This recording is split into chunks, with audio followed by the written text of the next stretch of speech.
works across 8 countries. In Africa, it's only 3 countries in East Africa, that's Kenya, Tanzania, and Uganda.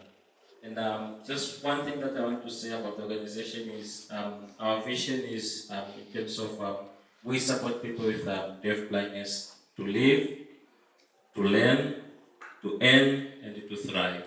That's why the life cycle approach comes in. Thank you. I'll tell you more about the organization. Thank you. Thank you very much, Frank. Interesting. So we have these 4 gentlemen who will help us dive deeper into the issues of disability or disability inclusiveness or inclusion, whatever we call it. But just taking us back a little bit to today, what is diversity, equity, and inclusion? What does it mean to you? And many people define diversity, equity, and inclusion differently. And one of the definitions I came up with is these are organizational frameworks which seek to promote fair treatment and full participation of all people. And the key word is all people, not some people, but all people. And in there, we also have persons with disabilities.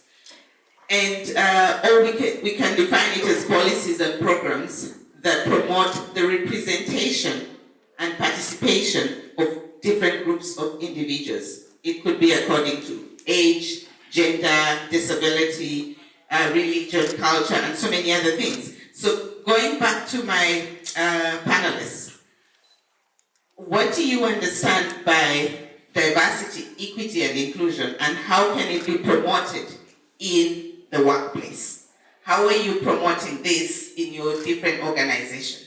Now, just for those who have just entered, we'll just take a few questions and they will share their experiences. We want to make this very interactive. We want to hear from you. We want to know how you also understand disability, or what are the issues that are not yet very clear in your mind as far as inclusiveness is or inclusion is concerned. But just, I will start with you, Frederick, on how can it be promoted in the workplace? How can we ensure that we are inclusive in our programming, in the way we do so much that we do in our organizations? Thank you. Thank you so much. So for those who hadn't come, we were saying that day sometimes people tend to look at it as maybe only race, gender, but disability gets left out. Yet, disability is part of a human diversity. And so we are here to stay, and we are not making apologies for it, yeah? And that's why I was even telling her that in this room we're going to speak to you,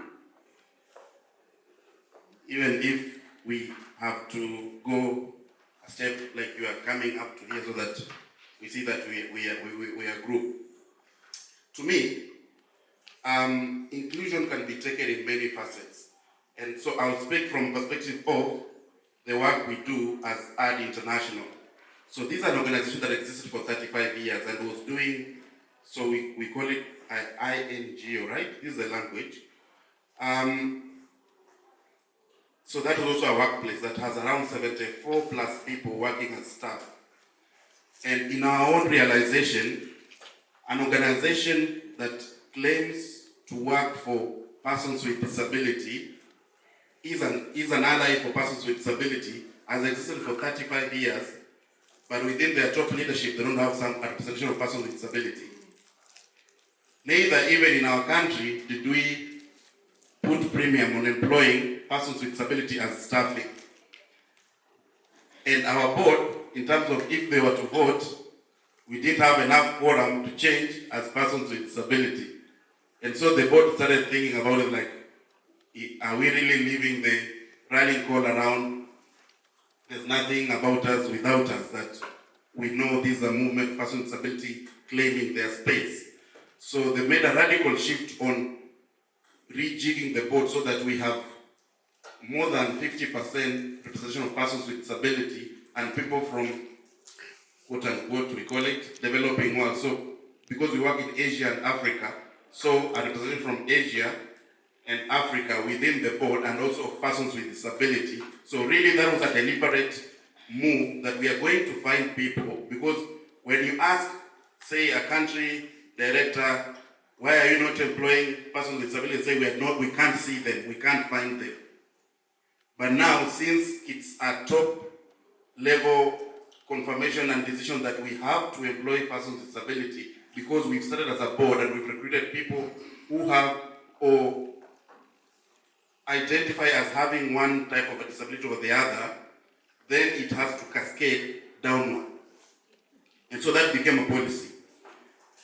Secondly, in the way that we make or decide or prioritize our work, we then also made and that's how then I was also employed now as a co-CEO for this organization that existed for 35 years. So meaning that I have a co-director who's in London and myself, both of us working 3 days in a week. So I work Monday, Tuesday, and Wednesday, and she works from Wednesday to Friday. So we share the role. It's not that I'm deputy or something. It's a resolution that the board say this one has to be a co-shared role. Then we said in our countries, how do we ensure that we are also employing staff who have or identify as having a particular type of a disability? But now changing, we say, since inclusion is a big agenda to us, and we say we are an ally of organization of persons with disability, even the resources that we get from people that we fundraise, it means a bigger percentage of it needs to go to organization of persons with disability, not being used by us as an INGO. So we said we are going to transform to become a grant maker that gives unrestricted funding to organization of persons with disability. This way we are driving the inclusion, because now we want to speak and live that inclusion, that we are making the funding seen to be a justice issue, because usually these organizations are not funded, because everyone is saying, I don't fund disability. If you ask everyone out here, they will tell you they don't work on disability. Far from it. Everyone actually works on issues related to disability. It's only that they don't situate. You work on health issues, work on education issues, and persons with disabilities are human beings that live within particular context. So you work on, we call them WASH, we work on all these kind of things. Persons with disability interact with everything that you work on as an issue. Only that we don't see an entry point, a synergy to us which we include. I can deliver this one, but lastly, just to close it. Usually, when you don't see a connection, you don't see why we should include. How many people here buy insurance? Health insurance? Do you buy insurance because you want to be sick? No. Thank you. That's why you should include disability issues in your programming, because I'll tell you that later. Thank you very much, Frederick. Yes, he has mentioned some very important points. We have to be intentional, to include persons with disabilities in our programming. We have to go out of our way to make sure that we include them. The other thing is, we are all supporting disability, but we just do not know that we are doing that. Why? We don't have the data. We're not collecting the data. And even when you go to a hospital that you're probably supporting, they're also treating persons with disabilities, but they do not, there is no space for somebody to say, I have a disability. They only want the gender specifics. Are you male or female or something else? So it's the data is there, but it's not collected and we're not using it. So in a way, or in one way or another, we are all including persons with disabilities. We just need to be more intentional. I will ask Daniel, please, to comment on DEI as well as disability. Yeah, you touched on something very interesting, workplace, which is very key, because we were looking at the statistics of the African Development Bank that says that the youth make the 6% employment, part in Africa. So, and we were very curious about persons with disability within that margin. And I was, in as much as we really focused on tech and how that can be an enabler for persons with disability, there's a focus that needs to happen when you think about persons with disability and the programming itself. So earlier I talked about the transition bit, and there's also the part of empowering them. So how do you empower them? Of course, you have to have a very unique theory of change within your organization. How is your program very programmed to be inclusive, to accommodate various needs of persons with disability? So that can support them to go through the program and transition out where they're going. And it's very, very key. And this is where now the corporate play a very key role. We realize, as Fred was saying, employers will always say, where are they? But of course, there's no intentional in terms of even seeking for that information. And we realize there's a lot that needs to be done in terms of sensitizing the corporates, in terms of understanding how does inclusion journey of employing persons with disability, how does it go? Of course, this disability, DEI in disabilities, just we always advocate for a universal design. And disability should always be a rider. When you're thinking about your programming, when you're talking about employing employment within your workforce, disability should be a rider. You should look at the skill set. You should focus on how someone can perform. But how are you modeling the program? How are you modeling the environment so that you can be adaptive to various needs?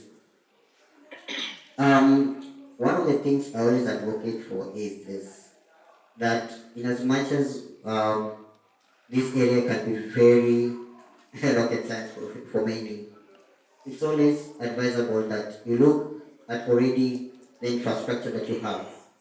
How accommodative is it? What are the kind of persons with disability can we have within our place now? Let's start from there.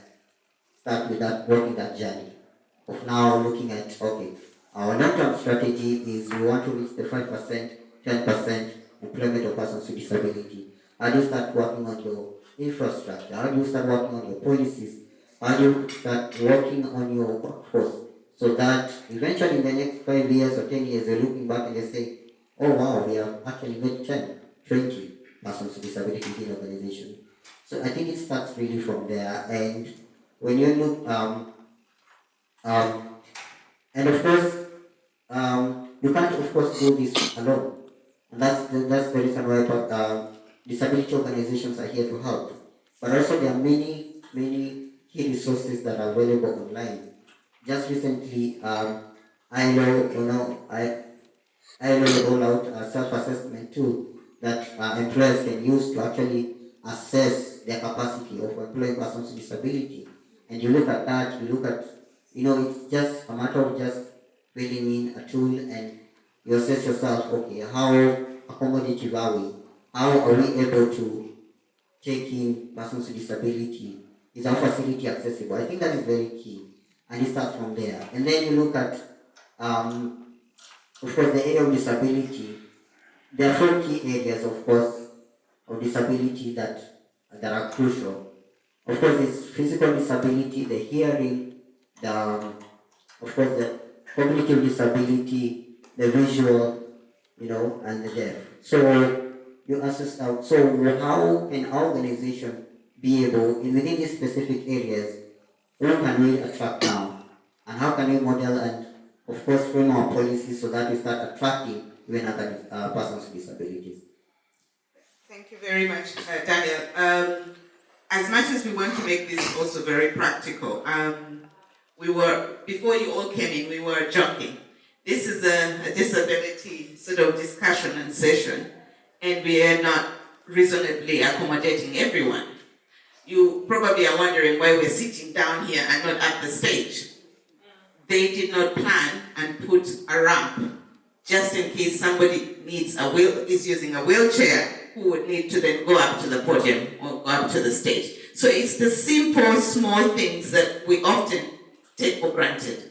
Same as employment. If you're putting a call out there, please specifically say we also would like to encourage persons with disabilities to apply.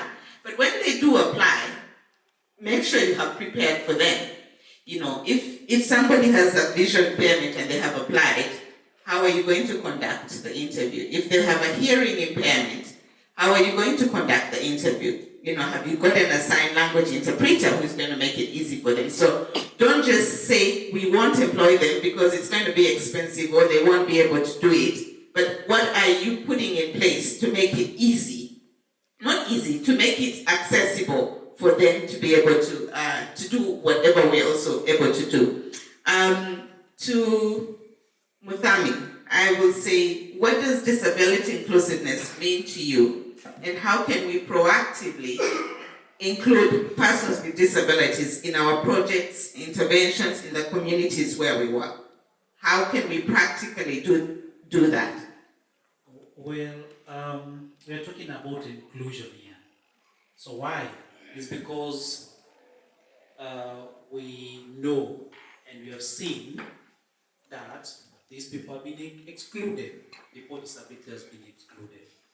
From what? Health opportunities, education opportunities, participation in economic activities, programming. We're talking about basically participation in every single sphere of life. So, they've been excluded because there are barriers. Barriers can be structural, can be systemic, could also be attitude. For example, you've just mentioned that we decided to come down here for the sake of inclusion, isn't it? But now it's because we had the right attitude, so we decided we are going to come down with him for us to be equal. So that's what I wish the society could be. Attitudinal barriers that you can be ready to go down as much as possible to pick up those who have been excluded. And that's what we're trying to do at Sense International. Because, again, I said, try to imagine a world where you cannot see, you cannot hear. We are born like that. How would you interact with the world? How would you learn? How would you go to school? How will you interact with your brothers, your sisters? So unless we come up with support structures for that, then we're not going to achieve inclusion. So in a very practical way, let me give you an example, for example, in schools. Let's start at the most basic level of schooling. It's at the ECD level, what you used to call nursery schools, isn't it? So how will that child with deaf blindness going to school?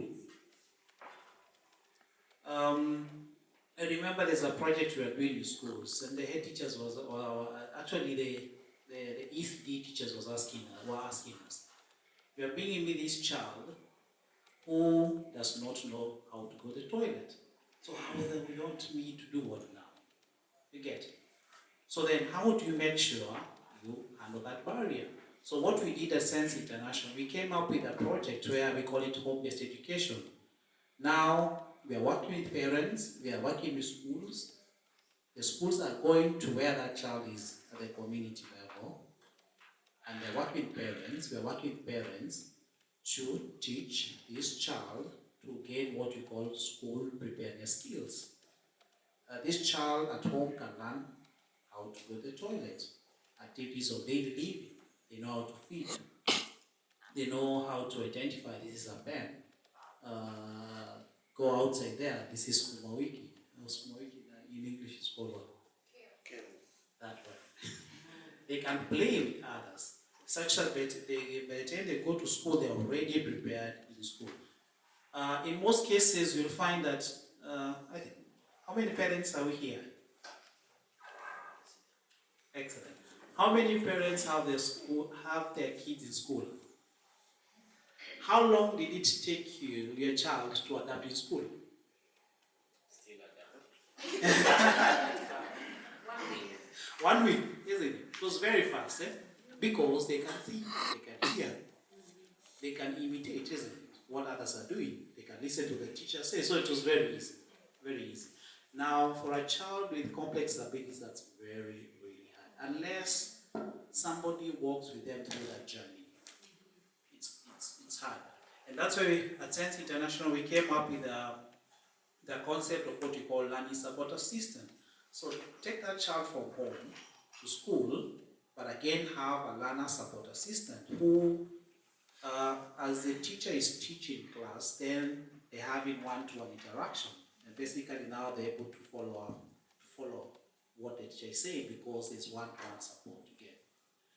Secondly, it's not secondly. Other aspect about inclusion is we want also the change. For example, in school, I remember when I was growing up, the school that I was in, we had a certain girl with visual impairment. One girl. We were trying to promote what we call integration. Nowadays it's called inclusion. So I remember because we really wanted to play with her and to interact with her, somehow and unconsciously we take that girl and also walk around. I remember I also tried to learn what you call the brain language. So sort of to get into her world. So in some sense I was being prepared to be inclusive, even if I'm not a person with disability. So that's what we're trying to do.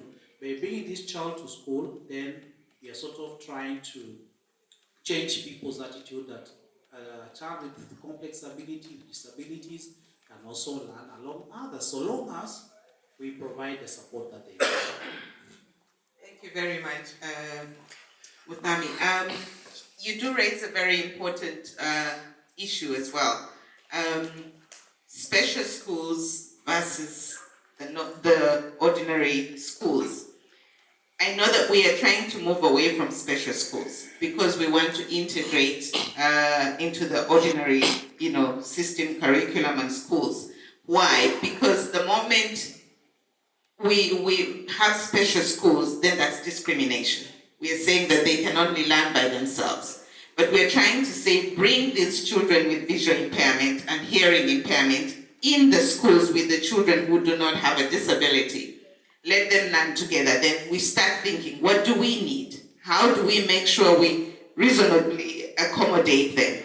Can we have trained teachers who can teach Braille or sign language interpreters in their classrooms so that then they do not feel excluded? They feel that they are included. They are just like any other normal child who is also playing and learning with I'm very sorry, I've used the wrong word, but just like any other child who is studying in the classroom. So back to you, Frank. I would say, how can persons with disabilities be engaged and ensure that they participate in their own development and in their own growth? How can we ensure that? Okay, thank you. I think before that, I want to say something that I was talking to Fred yesterday. We were discussing about the wheelchair and the accessibility of the environment. And I always know, like, if he has a wheelchair, it's fine, and everything is fine, like he can move around and everything. But I realize it's not just any wheelchair. It has to be specific. It has to be accommodating to ensure that he can move around freely.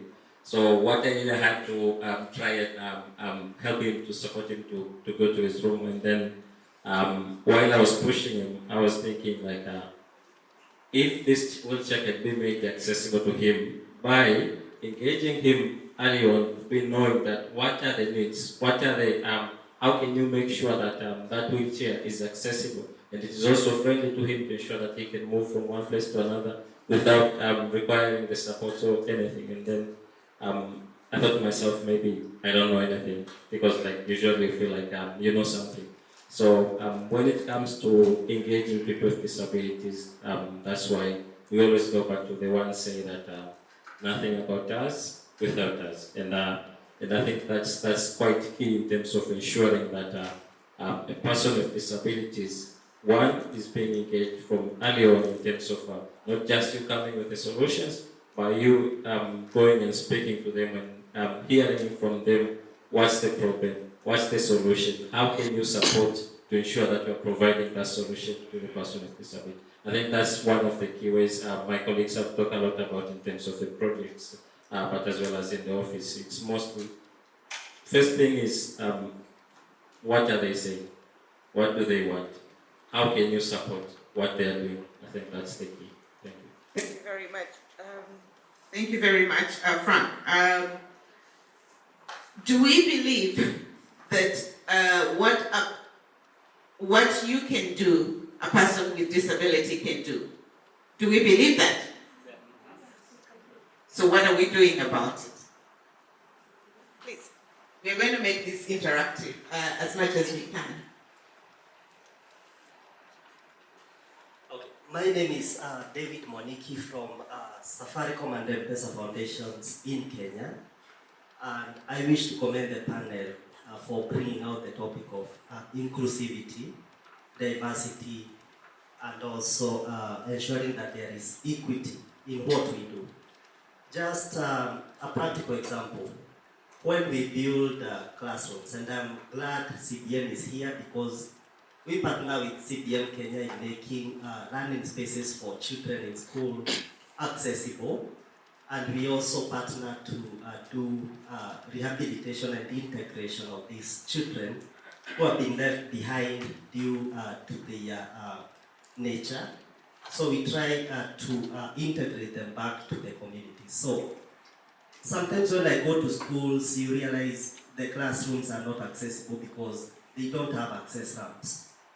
Even at home, in our own private spaces, is it a consideration that you make to your own house? Is it accessible by a person who is on a wheelchair? Food for thought. Then, even in our individual organizations, do we have a safeguarding policy in our grant agreements and our contracts protecting the rights of the vulnerable adults? Even as we say that we are protecting the rights of women and children, do we include the rights of vulnerable adults? Even at employment level, we need to make deliberate decisions on how we include all segments of the society in what we do, and this has to come from the top. And I'm glad that the gentleman from AD International, he said he is a co-CEO, he's not an assistant CEO. That brings out the message of inclusion. Thank you very much. Thank you. Yes, Adamson? Then we'll do Moses, and then I'll get back to my Thank you very much for this opportunity. I must comment, as he said, I'm really impressed by the inputs by the panel, and I'm not saying this because I found myself, how can I put it? I don't want to say, okay, I'm an inclusion advocate, indirectly, if you won't see me out there. But when she said about practical examples, personally, at my own time, I support youths that have mental disabilities. So you try to help them, try to talk to them, because let me just give you an example. I have a friend, he's a friend to me, he has autism. So, and he usually has that depression most of the times because people fail to understand who he is. So you may find that sometimes even carrying a table, he may find it an issue. He's like, I can't do it. But sometimes if you encourage him, motivate him that you can do something, you know, right now he's, how can I put it? He's different, he's way different than the way I found him. So it's just a matter of us as a community to, how can I put it, like, love them. I think it's more of love. It's more of love. It's not about, I don't want to say support, it's more of loving them. But also, maybe another practical example is that around 2 years back, I was also involved in the process of, in Tanzania, trying to see on how we can review laws on elections. How can we have persons with disabilities on the table? How can we have them in the decision-making processes? And so that's what I can say. But also, if you can allow me, I just want to pose a question to, especially Sir from AD International. Fred, thank you. Apologies. Around this month, I was going around Tanzania in different regions, meeting with different organizations. Now, among our co-works is enabling environment. What I came to discover is that most of the PWD organizations are left behind, as you said. You find there's a call for proposal, a donor makes, but he doesn't know that how can they access such calls for proposal? How can they write And even if they're right, there are issues of, you know, how can I know you understand what I'm saying. I don't want to say each and everything I saw, but it's really depressing. What I saw was really depressing. So maybe I would like to hear from you. For example, I work with an umbrella organization, as I said. What do you think we can do to advocate for enabling environment for PWD organizations to, you know, to work, to be impactful, to be at the forefront, like, you know, proactive? How? I'm really Thank you very eager much. to hear that. Thank you very much, Adamson. And just on that point, I'll just quickly ask Moses, because he also is coming from Uganda from an umbrella organization, the NGO Bureau. So just give you a comment, and then I'll go back to Fred, and then I'll come back to the audience. Sorry? Yes, I see that. Thank you very much. My name is Moses Isoba. One of the things that I really want to spend time on is the subject of decolonizing aid and decolonizing the INGO industrial complex. And two things that we really pay attention to there. That if we're going to do that, we need to move away from white saviorism. And also we need to move away from what we call poverty porn.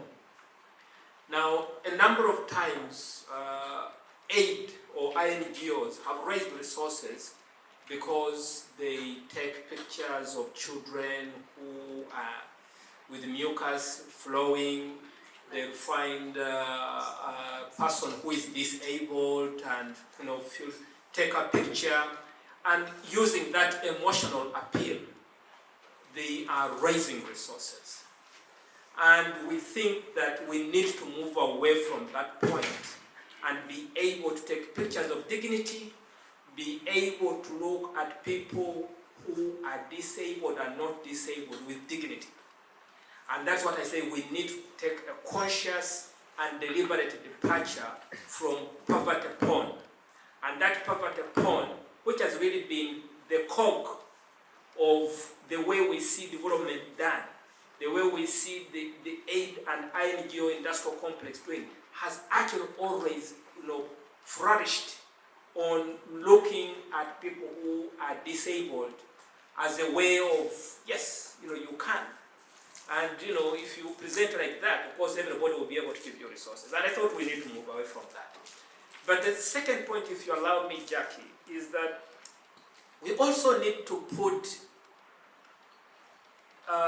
you know, to address what the key problem is. I think the challenge that we do have, I mean, you raise up the point, oh no, there is no this, there is no that.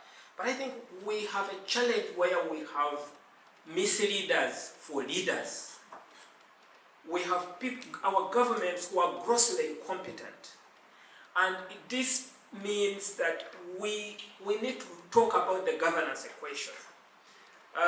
Because there is no way, you know, you would have a building like this, you know, with ramps or what, because the architects have not been taught about that at university. The engineers have not been taught about that. It was not until just a couple of years ago that environmental law was introduced in law school. Right now, you can go to, you know, medical school, you can go to engineering, you can go to acting, and this is not there. And I think for me, we need to be, and you know, we need to be starting there. So we also need to be talking about decolonizing knowledge, because what we do have now is what we inherited from the colonial masters. That's what they left us, and so they left us, you know, with that kind of system, which is me. I can walk, I can see, I can hear, and that's what we go through, and that's the kind of system of education that we go through. So if we are going to address ourselves to aspects of diversity, inclusivity, we need them to start from the point of decolonizing knowledge, decolonizing the education system, being able to start the curriculum to change, and then people will be taught about this. So when we talk about mainstreaming gender, we should be also talking about mainstreaming disability, so that then this is taught all through. And those who are making roads, the engineers, those who are constructing buildings, the architects, and those who are even, you talk about, mothers giving birth, and they can't climb the wards in the labor suit. And so we need to be so it's a much bigger problem. It's a much bigger problem which we need to address, and we need to depart from sort of like looking at it with an emotional lens and being sympathetic. I think we don't need to be sympathetic. We need to be radical, because decolonization is radical love, and it must be seen as such. Thank you very much, Moses. You raised very, very pertinent and important questions. Before I go to Moses, he's advocating for you to say something, and then. Okay, all right. I think it says that in some ways my question is related to some of the things that Moses was saying. I only have two questions. The first is, so I work with the Global Fund for Community Foundations, and we're very big on local resources, which I think might explain with the question that I want to ask. Sometimes it seems to me that specific groups that are almost forgotten and locked out of the international development system, the ones that funders and grantors don't always think of first, don't always have access to international development funds easily. So the community within the disability movement, so things like access to wheelchairs, making clutches or whatever, or navigating buildings like this, it's almost as though they almost have to first turn to each other and solve those problems internally. But by the time the international development system comes in with grants, many people that live with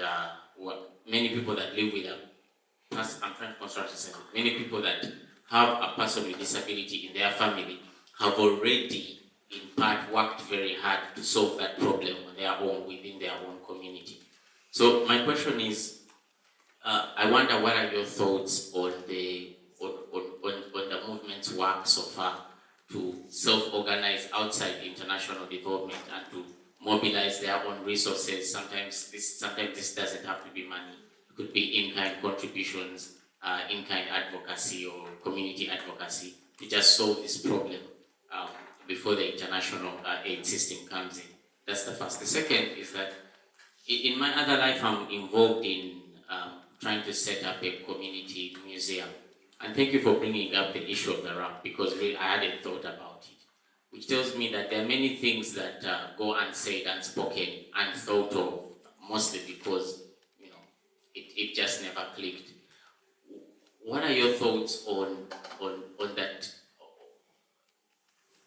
My question is, has the technology evolved to the point, and this goes to anyone on the panel who feels that they can answer to it, has the technology evolved to the point that can allow persons that are visually impaired to experience things like galleries, things like museums, and what does that look like for a global south country like Uganda or Kenya? Thank you very much. Very many questions for my panel. And as you think about those and as you respond to those, I need you to bring out the issue of philanthropy and disability work or disability inclusion. What are we doing? How far have we gone?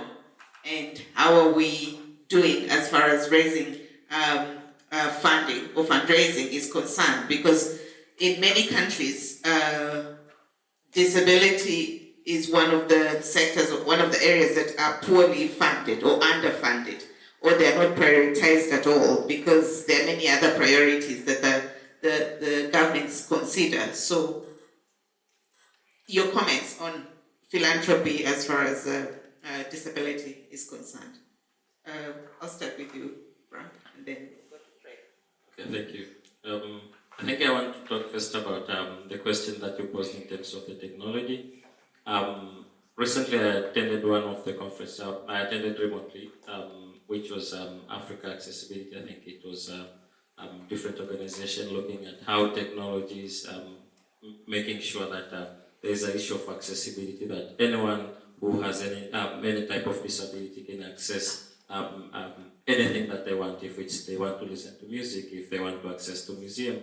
I'm thinking there's a bigger shift in terms of how are we making sure, because the technology is growing and every day things are changing. So there has been a big shift in making sure that people with disabilities are being engaged, or are being the technology is being made accessible for them to be able to experience their life as anyone else. And I was thinking, one of the things is, and also I think it was also mentioned earlier, you find these are technicians, they are coders, they are programmers, and if they don't know anything about disability, sometimes they can think that I am providing a solution. So, for example, I think there was one who discussed about they invented a technology that will enable a person who is blind to be able to walk, because it will have a Google map. They'll have to wear headphones and then walk around and move around.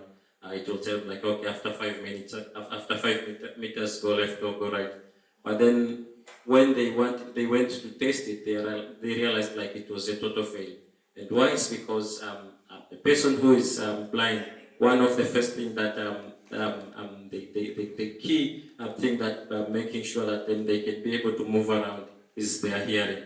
So then when you want them to wear headphones, then you're taking away their hearing. So that's one of the things that I realized, okay, it's not only about just coming up with the new innovations, but also how are you making sure that you're engaging them from the start of the idea of the thinking about it, and then making sure that you are providing a solution to that. So that also comes in terms of how can they access the museum. So if it's let's say if it's a person who is deafblind, that's the person who cannot see and cannot hear. How are you making sure that using the technology to be able to know, okay, what I'm touching or what I'm seeing is something that I can understand, or let's say it's a projector that I can understand this is a projector. So there's still that gap, but I'm seeing the shift in terms of the technology. If you look in the past 5-10 years, it's really moving fast and making sure that there is accessibility. With the issue of funding, just quickly, with the issue of fundraising, yes, that's very true. It's still quite challenging, not only to the organizations of persons with disabilities, even for other organizations that are working within the sector, it's still quite challenging. And one of the things that I always think about is, if for the organization that we work for, persons with disabilities, is to think about how am I making sure that if I am supporting an OPD, I always have them next to me, working around with them to make sure that the money that I fundraise is the one that we have co-created together. We have co-designed the idea, and also not just to design the ideas, but also making sure that they build the capacity to be able to manage that the funding, to be able to go out there and speak. If you are speaking to donors, if you're speaking to funders, then they will have a chance to sit next to you and also speak about it and talk about it, in order to be able for them to have the capacity to do it by themselves, rather than us as an organization to go out there and fundraise for them. Yeah, thank you. Thank you very much. Fred?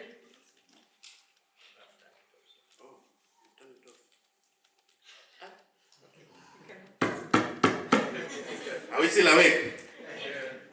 Okay, so two questions. By the way, there's tech solutions for how someone with visual impairment can actually experience a museum. So we can talk under the tent. Who works in philanthropy here? Just by show of hand. Like you move money. You move money. You give resources to groups, organizations. Yeah, I was wondering how you're not. You move money, right? Resources. Might be even volunteer experience. Okay.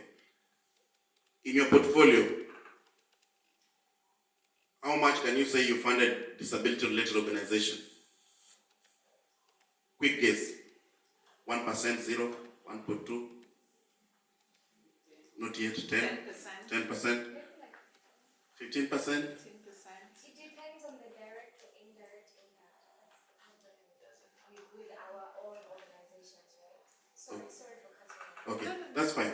I just want to do a sampling, but it is within the human rights field. It's actually 2% of resources that go towards disability work. And sometimes when we say disability work, it actually even, that 2%, we fight with it in the field with organization of persons with disability and between organization for persons with disability. There's a difference there, okay? Disability rights movement is organizations that are founded and led by someone who has a living, who identify as someone with a disability. 4 is an organization that you have a friend like LED, like CBM that they're supporting. So I might be a person with a disability but working for an organization of 4. You get it, there's a need there. So usually these small organizations don't have luxury in terms of accessing resources. And then they have to fight with us, people who have communication, fundraising executives seated in the big capitals within that small percentage of 2% in getting money. And if you look at all of us working on human rights, we say human rights is what, and all these nice languages we say. But usually we don't want to allocate money to disability issues. Either by ignorance, sometimes just pure ignorance, because we don't know, right? But then, where it becomes problematic is we don't take the step of learning so that we know, so that then we rectify that as a justice issue. Because you can't have people on the low of that pyramid who are fighting for the 2%, and you have all these 98%, and you can't even advance them to 5%. You see that there's a skewness there, right? So it means that us as individuals working within this philanthropy, we have to learn and know what are the issues and how can we move that needle to ensure that then these resources reaches them. Because if we are saying persons with disability are the poorest of the poor, how then do we move them along this language we are calling SDG, all these kind of things? It's not going to happen if we don't shift that. And that's why we're saying we have then to share power. We have to really look at it and say, this is all our concern. It's not about only disability-specific organization. It is a responsibility, if we are working within human rights field, to see that as a justice issue, that resources have to reach people who need it the most. And majority of those are organizations formed by persons with disability. Why do we kick them out? We say due diligence. They're very small, they're very weak, they can't manage the resources. Who tells you so?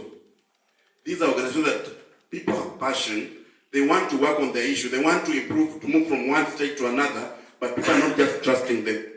So this is why we say, since we are an INGO and we have all these executive fundraising, what if we changed our model of operation and now we become a collaborative whereby anybody else can put in their money, but the way we give this money will be through participatory grant making.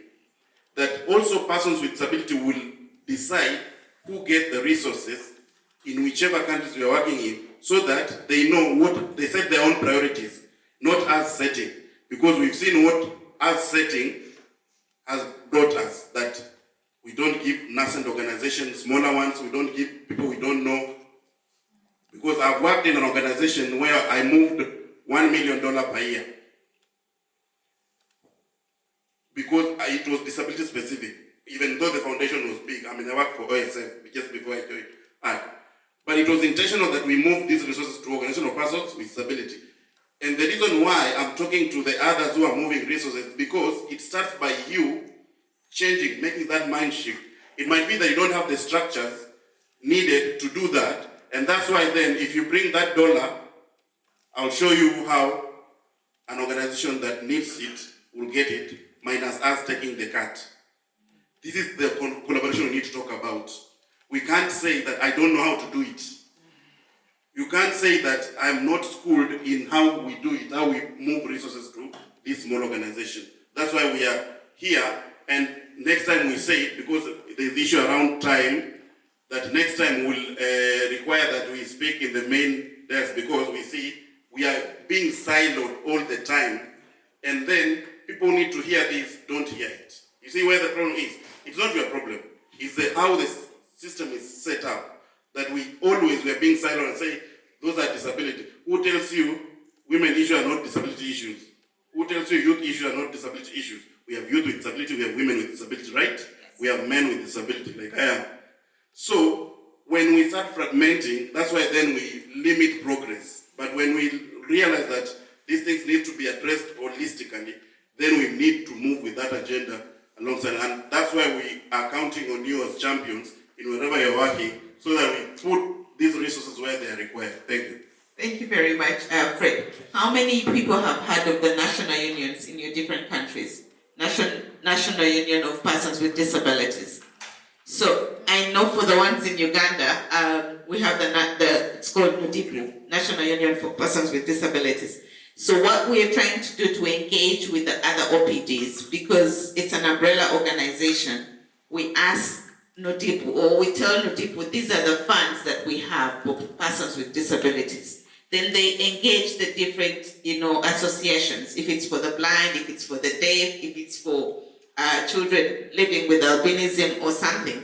And in that way, you ensure that at least the funds are going to the organizations of persons with disabilities. Otherwise, when we're all put in the same basket, then many times we lose out.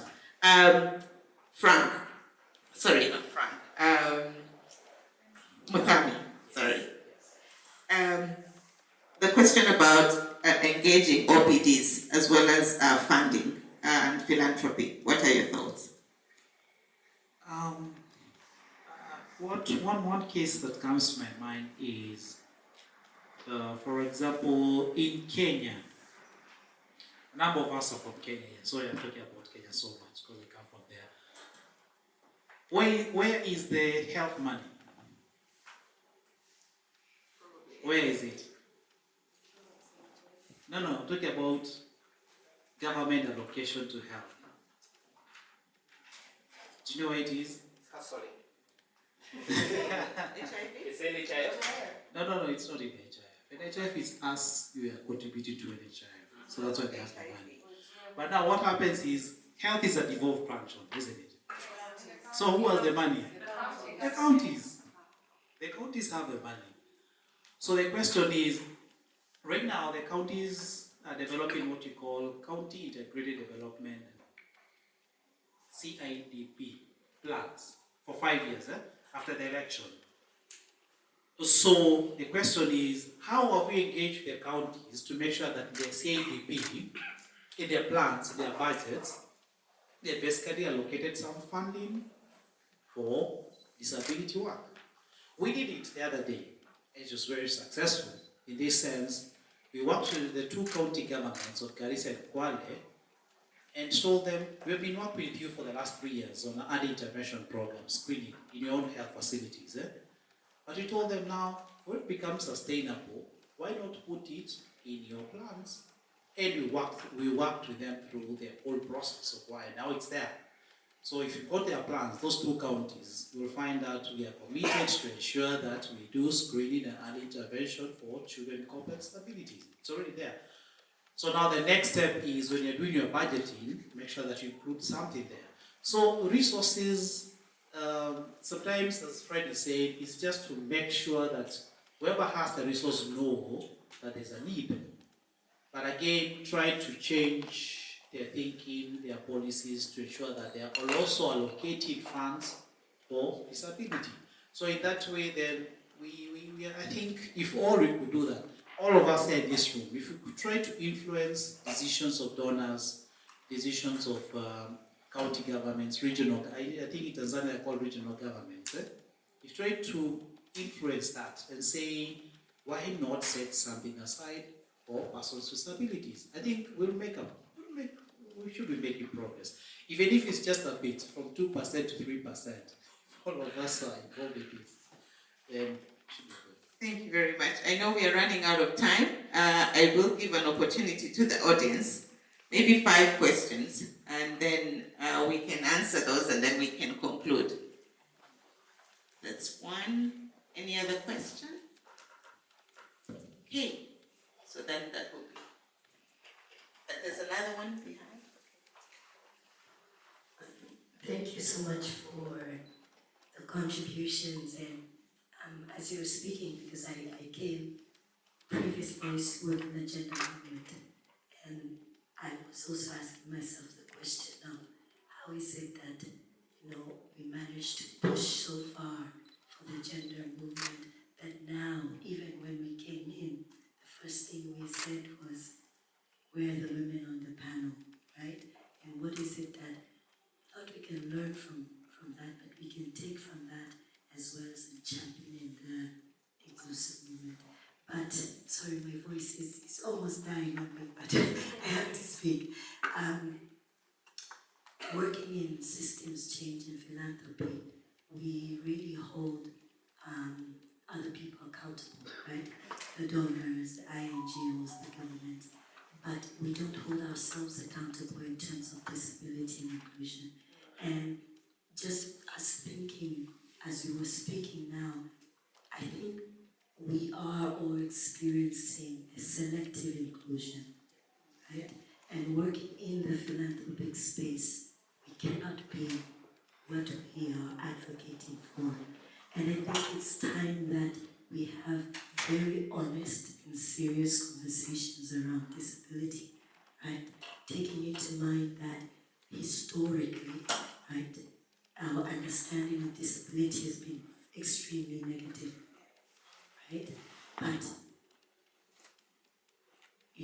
having main plenary sessions on disability should happen, right?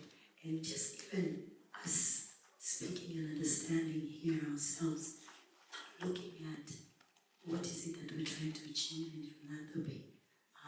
I think very discouraging among ourselves as well, not to be champions of disability and sharing best practices already of what we're doing for disability inclusion in our spaces and our communities.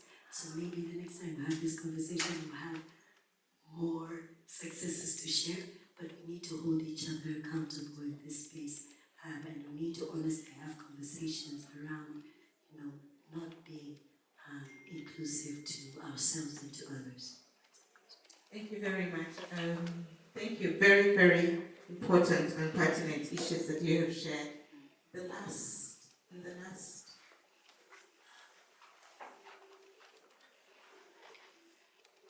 Thank you. My name is Mariam from Development Initiatives. As an organization, we believe in the power of data to reduce inequalities. And I think that trend has come up in this conversation.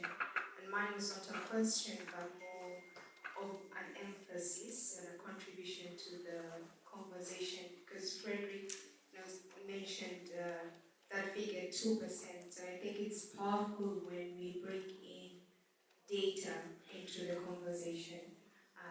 And there are huge challenges around that currently. And if we're talking about doing advocacy, for example, with involving county governments, I think the gap that we've seen in our experience is that we have organizations with persons with disability, and then we have data and evidence organization, and not walking the journey jointly when it comes to influencing policy change. And that's what we've tried to do, making sure, for example, our work is much more demand-driven. So if we have, let's say, an advocacy organization in Western Kenya that wants to engage with the county government, can we have analysis to see how the budgets are inclusive, for example, and share that kind of evidence to foster those conversations. So that importance of walking jointly the journey. If you're developing knowledge products, I think we've had a similar experience that you have to work with the umbrella organizations right from when you're designing the research and making sure that they are part of it. So I think that importance of organizations walking that joint journey in terms of the change is something that I wanted to emphasize on, and the use of data and changing that enabling environment in terms of the availability of data. Thank you. Thank you very much, Mariam. And as we conclude on what can we do differently going forward, How are we going to ensure we continue to raise funding for disability? How do we make sure we walk the talk? How do we make sure we don't leave anyone behind? And that doesn't only mean persons with disabilities, but also organizations and donors and funders that will push the disability inclusion agenda forward. I will start with you, Daniel. Just 1 minute, please. Yeah, I think already you can see from the survey Fred was doing is need for advocacy in terms of changing the shift in terms of focusing on persons with disability and the organizations that are being run by persons with disability. Because I have friends who are running many grassroots organizations, and they're really struggling. And they're really, they have this challenge. Even to be even walk into an office is a problem because already you find organizations have a mentality that this person is coming even to beg. There's a lot that needs to be done so that we have a different thinking about persons with disability in terms of collaborations. Because even if you think of how to design, how to fund them, I think they are the key resource in terms of helping you define that, how to frame that, how to design that, so that your focus also changes. So when you start prioritizing a person's disability and the programs, and going forward, as an organization, of course, we are really focused on employment of persons with disability, and I want to comment on that. Just in response to when he was asking about the tech. Of course, tech is an enabler, and it's not only an enabler in terms of just providing opportunities of employment, but also providing, improving the infrastructure in terms of assistive technology. And I believe there are so many opportunities for persons with disability to be empowered in that area. One of the key questions we were just having, I was having a discussion with a few friends of mine around the chat GPT and the AI. How many persons with disability are participating in that, development? Because in years to come, we'll be saying that, we'll be raising questions that we're raising now. How come development of these persons with disability are not part of it? So there's a key aspect of, in terms of development, designing, that persons with disability need to be part of. How do they come to that table to participate in terms of development? It's actually upskilling. And that has been a key focus area for organization in terms of upskilling persons with disability in the tech space from very, basic digital skills training to advanced tech skills, because we believe them being empowered in that area can now be able to participate. And I think of course, tech is now making everything very inclusive, because if I want to chat with you, if I want to chat someone who is up there in up country, it's so easy. I can just make a call and WhatsApp them. I can do many things. It's making things accessible to everyone, meaning it's a revolution for inclusion. How do we foster persons with disability to be part of that in terms of development, but also be using that as an opportunity to empower themselves? I think that is very, very key. Thank you very much, Daniel. Mutami? Yeah, just for 1 minute. There's something called safeguarding. I think one of us mentioned here.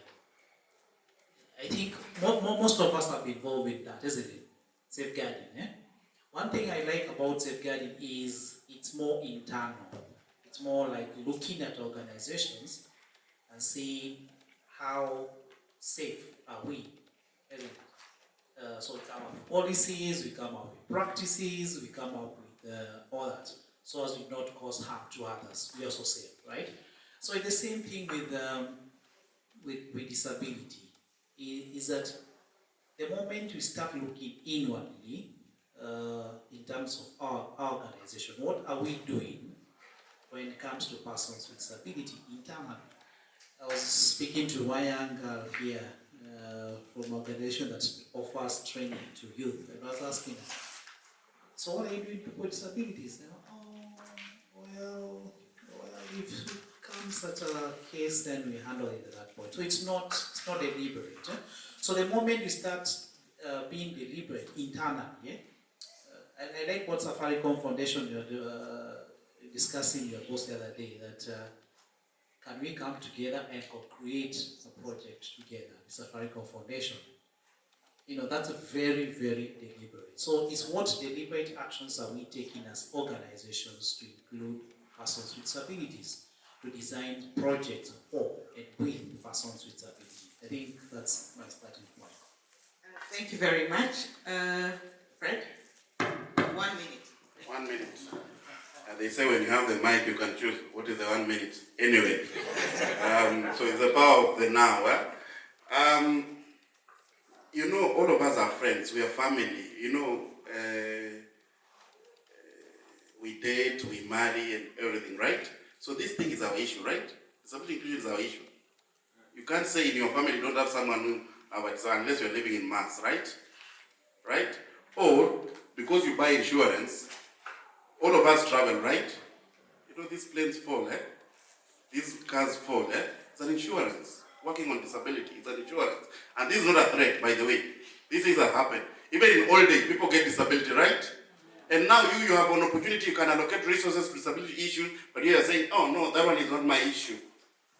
Wait until it catches up with you. Then you'll be grumpy, People get secondary disability, they become grumpy and like, why are these people not concerned about me now, yet you are not concerned about? By the way, a friend of mine who's now the director for National Council of Persons with Disability in Kenya, never used to have a disability. Now usually we laugh because he used to actually hate persons with disability. Like he was like, why are these people this way? Yeah? But now we laugh, we say, okay, now you see now you're our CEO. So this thing can change immediately. And him was a car accident. What I'm saying, that's not a threat. I'm just trying to give an analogy why you should be concerned, you should be empathetic now because you're investing in the future. One way how I changed, a friend of mine who was a colleague at Open Society, we used to share an office, for her to understand why disability issues are governance issues as well, because for her she was handling governance portfolio and I was handling disability. I told her that, you think this government, if it succeeds, it only succeeds for these kind of people. It succeeds for everyone, right? And how nice if you infused in your grant so that it's not only Fred giving disability grants, people will see you that we also being, and then that's how she picked it and she began to understand. So it means the conversation we have is not about Fred, it's about who else that is totally doesn't have to do anything with that, but now you see from your lens, from your prism that actually I should be inclusive and this is how I'm going to do. And if you don't know, you ask. Usually as Africans, we are not, with this thing of asking, we don't ask. Just say, you know what, I'm struggling with this, because she used always to come to me and I could even review a concern and say, no, this is a bad language in disability field, so turn it this way. We are willing, we are here. So that's what I'm saying, because she said 1 minute. If you are struggling on how to include person with disability in your sphere, it might not be even grant making. Please, when you see me around, just tap me. I'm using that old wheelchair. But that's a hospital wheelchair. It's not used for, we don't use it for moving around. That's for hospital. That's why you see I'm struggling with it. I mean, it's really old, but you use what is there so that I don't become grumpy. But when you see me and you are struggling with something, just tap me and then we can have a conversation so that we help one another. Because the more you know the thing, then you have the nuances, the more you are likely to take the baby step and then also help somebody else who's struggling in terms of inclusion in whichever field. So it's not only grant making, it might be even in programming, so that then we become a fairer society. Otherwise, we are just lying to ourselves that we are a fairer society, yet we are not, because we are excluding people. Thank you very much, Fred. And finally, Frank. Okay, thank you. I don't know what it always means to be the last one, but I think one thing that I'm thinking when it comes to, when you're thinking of disability, you always must have like a disability lens in terms of us now thinking we shouldn't be here talking about problems. How can we shift the mindset to start talking about the success, the way that we are talking about, let's say, women, that there are women leaders everywhere. For example, in Tanzania, every day everyone was talking about the high excellence, the presidency. So what should we do in terms of like now taking the next step from always talking about the problems, always talking about the issues, but also us investing in making sure that the next time what we are talking is we are talking about the success. We are talking about the achievements that a person with disabilities has made on their lives, but also the impact that they are making on our lives. I think that's what I'm thinking. Yeah, Thank you very much, Frank. Big round of applause for our panelists. And as we prepare to all leave the room, I just want to challenge each and every one of us. How can we integrate disability, inclusiveness, or inclusion in our programs, in our projects, in our grant making, in our whatever we are doing? How can we advocate for that and then have and integrate that? And I'm happy that Fred has offered his services. He can show you how you can do it. I work for CBM, and I know CBM is in Tanzania, it is in Kenya. You can also approach my colleagues and they will show you how best we can do this, so that together we can promote disability inclusiveness and we start making the noise. You know, the gender group or movement has been making noise for the longest time, and that's why we're seeing results. We have not made as much noise, but can we start making the noise now? Can we start advocating? One, we said next year we're going to advocate to speak in the bigger room and not in the breakout session, you know? I think there are also success stories. The reason we have Fred here, and he's a co-CEO, and he's presenting, he's a panelist. There are some successes. It's just that we are not also talking about them. We are not sharing them. Nobody knows what is happening. So maybe can we be more proactive in sharing these stories and also reaching out and empowering the people in our community, the persons with disabilities in our community, so that we can drive this disability agenda forward. Thank you very, very much.